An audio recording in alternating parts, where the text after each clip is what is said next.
Welcome back to my YouTube channel this side Jyoti Sharma. आज हम एक न्यू डिफरेंट टॉपिक पे बात करेंगे। व्हाट इज़ स्पिरिचुअलिटी, ये कैसे डिफरेंट है, कैसे हम इसे डेली लाइफ में यूज़ कर सकते हैं, या फिर इसका एग्जैक्ट मीनिंग क्या है, ये कैसे मतलब रिलीजियस जो हमारे वो होते हैं, जो भी हम क्रियाक्रम करते हैं या फिर कर्मकांड बेसिकली बोलते हैं हिंदी में, उससे कैसे डिफरेंट है। और मतलब आज इसके बारे में जानते हैं। देखो, spirituality is all about knowing your self.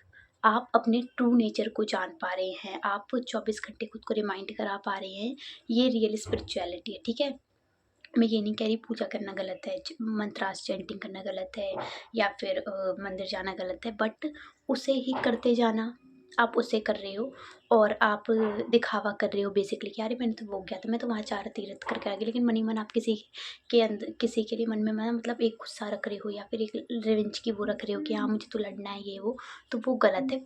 उस हिसाब से आप स्पिरिचुअल नहीं है। ठीक है, आज हम इसी पे बात करते हैं थोड़ी। First point is spirituality self awareness. Spirituality का मतलब होता है आप हर वक्त खुद को जान रहे होते हैं।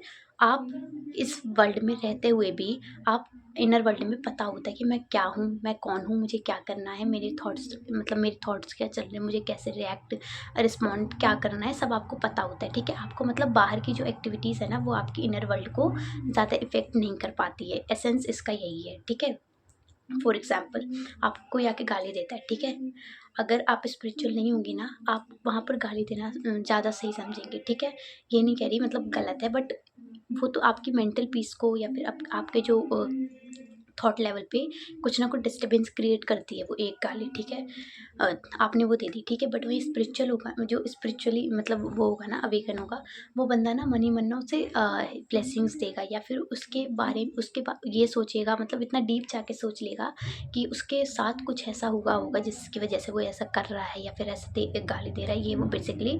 बट वो मतलब ना उसे वही रिप्लाई करने की जगह उसे ब्लेसिंग्स देगा।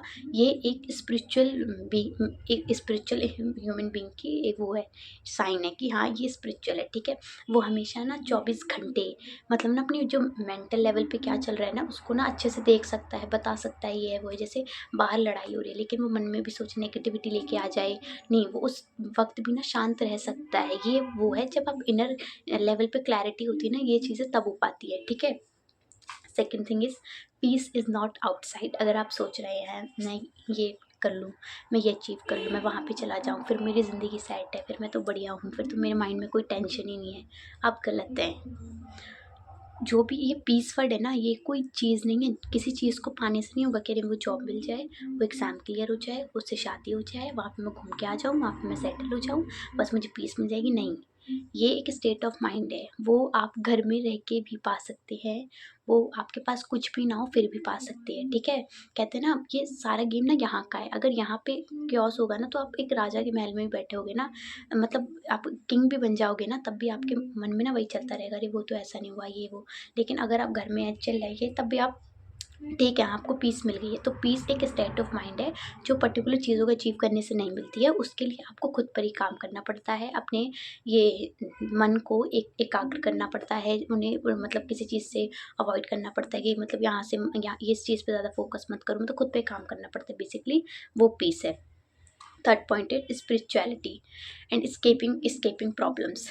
स्पिरिचुअलिटी आपको ये नहीं कहती कि आप प्रॉब्लम्स को अवॉइड कीजिए, आप उन्हें फेस ही मत कीजिए। ठीक है, वो आपको सिखाती है कि फेस कीजिए। एग्जाम्पल से समझते हैं, कोई इंसिडेंट हुआ, हमने उस पे तुरंत रिएक्ट कर दिया। ठीक है, वहाँ पर आप अपने मन के कंट्रोल में इस सिचुएशन में, लेकिन एक स्पिरिचुअल इंसान होगा, वो चीज़ को सोचेगा कि हाँ ये ऐसा है, वो मतलब हर एक चीज़ को ना एज अ प्ले देखता है कि हाँ ये ऐसा प्ले हो रहा है, एंड मेरा इसमें कोई रोल नहीं है, मुझसे कुछ करवाया जा रहा है, मैं एक निमित्त हूँ। वो खुद को एज अ निमित्त देखता है। ठीक है, फिर वो सोच समझ के रिस्पॉन्ड करता है। ये एक स्पिरिचुअल ह्यूमन बीइंग का मतलब एक साइन होता है कि हाँ ये स्पिरिचुअलिटी में है, ये इंसान स्पिरिचुअल है। वो अपने थॉट्स के कंट्रोल में नहीं होता, वो अपने माइंड के कंट्रोल में नहीं होता, इवन वो उन चीज़ों को कंट्रोल कर रहा होता है। बाहर की चीज़ें उसके इनर वर्ल्ड को इफेक्ट नहीं कर सकते हैं जो स्पिरिचुअल होता है। ठीक है, बाहर कुछ भी हो रहा हो, उसके अंदर स्टेबिलिटी ही रहेगी। ऐसा नहीं कि थोड़ा शेक कर सकते, लेकिन ये नहीं हमेशा मतलब वही है, वो जल्दी नेगेटिविटी अट्रैक्ट नहीं करते हैं, बहुत शांत स्वभाव रहेगा उनका, बहुत मतलब वो होता है ना सरेंडर वाली फीलिंग कि हाँ बस वो चला रहा है, वो ये सारे ट्रेड्स ना आपको उनमें मिलेंगे, आप देख लीजिएगा। And fifth point is silence is powerful. इसका मतलब है कि जब आप साइलेंट होते हैं ना, या फिर आप शांति में होते हैं, तब ना आप ज़्यादा पावरफुल हो जाते हैं। हम क्या करते हैं, हम इतने शोर में रहते हैं ना, मतलब शहरों में तो वैसे ही पों दे लगी रहती है बाहर की, मतलब तो आप ना खुद को ना मतलब सुन ही नहीं पाते हैं। जब आप शांति में बैठते हैं ना, आंखें बंद करके डीप ब्रीथिंग करते हैं, या फिर ओम नमः शिवाय की चैंटिंग भी कर सकते हैं, आपको ना फिर जो एनर्जीज आपको मतलब महसूस होंगी ना आपके अंदर की, अपने अंदर की, वो एक मैजिक क्रिएट करेंगे। आप देख कर भी सकते हैं ये चीज़ करके कि जब आप शांति में बैठे होते हैं, आप चैंटिंग कर रहे होते हैं, डीप ब्रीथिंग कर रहे होते हैं, आपकी जो एनर्जी होती है ना, आपकी जो सॉरी, आपकी जो एनर्जीज वाइब्रेट करती है, आपके हाथ जो गर्म हो जाते हैं, वो एक रियल एनर्जी होती है, पॉजिटिव एनर्जीज होती है जो आप फील कर पा रहे होते हैं, नेगेटिव एनर्जीज दूर जा रही होती है। इसलिए मेडिटेशन बहुत ज़रूरी होता है डेली लाइफ में। 5 मिनट खुद के लिए निकालना बहुत ज़्यादा इंपॉर्टेंट होता है। इसलिए कहा जाता है silence is more powerful than the noise. जो बाहर की दुनिया में, या फिर बाहर अगर शांति हो तो अंदर यहाँ केओस चल रहा हो ना, तो वो भी दिक्कत है। इसलिए मेडिटेशन करना बहुत ज़रूरी है। स्पिरिचुअलिटी हमें लिविंग कॉन्शियसली जीना सिखाती है कि हाँ, हमें मतलब कॉन्शियस होके रहना है। कॉन्शियस होके रहना मतलब हमेशा अपने थॉट्स को ऊपर ना एक नज़र रखना।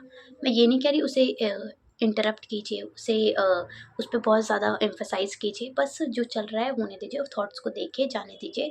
आपको पता होता है आपके मन में क्या चल रहा है। आप खुद को रियलाइज़ करा रहे होते हैं हर मोमेंट पे कि मैं से अलग हूँ, मैं कुछ और हूँ, मैं इस दुनिया में एक रोल प्ले कर रहा हूँ जो पर्टिकुलर टाइम के लिए ये है। आप आपके अंदर ना एक बहुत हाई लेवल की अवेयरनेस आ जाती है, आपकी कॉन्शियसनेस है ना, उस पे मतलब उस लेवल की एनर्जीज़ फ़ील कर पा रहे होते हैं। आपको पता होता है मुझे क्या कब करना है, किससे क्या कहना है, ये वो, और ये एक जो स्पिरिचुअल इंसान होगा ना, उसके अंदर ये सारी ट्रेड्स मिलेंगे। एंड स्पिरिचुअलिटी जो रिलीजियस एक्टिविटीज़ होती है ना, उनसे डिफरेंट है। रिलीजियस एक्टिविटीज़ हमें मतलब मंदिर जाना, पूजा पाठ करना, मंत्रास चैंटिंग करना, चालीसा पढ़ना, पर्टिकुलर फास्ट रखना, ये सब में होता है, ठीक है। आप ये मैं नहीं कह रही ये गलत है, बिल्कुल भी गलत नहीं है, करने चाहिए। लेकिन आप इन्हें करके स्पिरिचुअल वो मान रहे हैं खुद को, या फिर ये सब करके आप किसी की फास्ट रखा, किसी की बुराई कर रहे हैं, तो वो गलत है। सॉरी, तो वो सब गलत है। एंड स्पिरिचुअल मतलब है आप कुछ भी ना करें, कोई भी रिलीजियस एक्टिविटी ना करें, फिर भी आप शांत हैं, अच्छा सोच रहे हैं, सबको किसी से लड़ाई भी हो रखी है तब भी आप उसके लिए दुआएं मांग रहे हैं, ना कि उसकी निंदा करके आप उसके लिए दुआएं मांग रहे हैं, उसके बारे में अच्छा सोच रहे हैं, उसे अच्छी एनर्जी दे रहे हैं। इसका मतलब आप स्पिरिचुअल है, क्योंकि आप जानते हैं ये एक बहुत टेम्परेरी टाइम के लिए है। वो इंसान मेरे लाइफ में कुछ देने के लिए आया और कुछ लेने के लिए आया है। ये एक ट्रांजेक्शन चल रही है, जिस दिन ये ट्रांजेक्शन एंड हो जाएंगी उस दिन आप वो बॉडी सोल छोड़ देगी, या आपकी बॉडी सोल छोड़ देगी, सिंपल है। इस लेवल की जब अवेयरनेस होती है ना, आप मतलब डिफरेंट, आप अलग हो जाते हो, आप औरों से खुद ब खुद अलग हो जाओगे। आपको कुछ नहीं करना पड़ेगा, मतलब किसी से एप्रिसिएशन वैलिडेशन के लिए मांगना नहीं पड़ेगा। आपको पता चल जाता है कि मैं अलग अलग हूँ। आप बहुत नेगेटिव एनर्जीज टॉलरेट नहीं कर पाते हो, आप ना अपने आप में पवित्र हो जाते हो। And this is for today. मुझे बताइए कैसा लगा, एंड बाय।